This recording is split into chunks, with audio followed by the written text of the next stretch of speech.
కాల్ని ఇట్లా పైకి ఎత్తి పెట్టాలంటే అసలు పెట్టలేదు. మా అమ్మాయి వాళ్ళ ఇల్లు ఫస్ట్ ఫ్లోర్లో ఉంటే 6 months వరకు అసలు వాళ్ళ ఇంటికి కూడా రాలేదనమాట, స్టెప్స్ ఎక్కాల్సి వస్తుందని.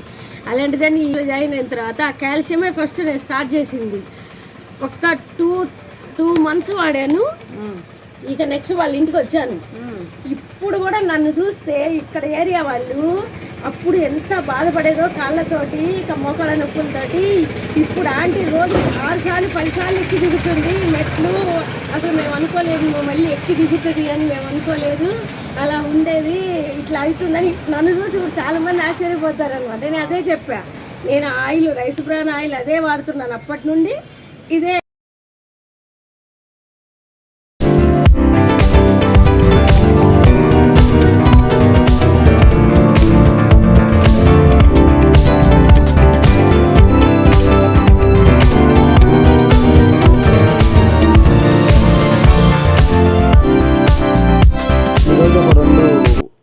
డిష్ వాష్ లిక్విడ్స్ గురించి ఒక టెస్టింగ్ అండి. ఇది వచ్చేసి మన రెగ్యులర్గా వాడే సోపు ఏదైతే ఉందో ఆ సోపుని మేము వేస్తున్నాము.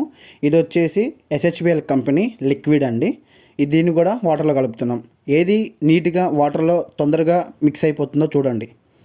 దీన్ని బట్టి దీంట్లో ఒక చెంచా న్యాచురల్ పసుపు వేస్తున్నాను.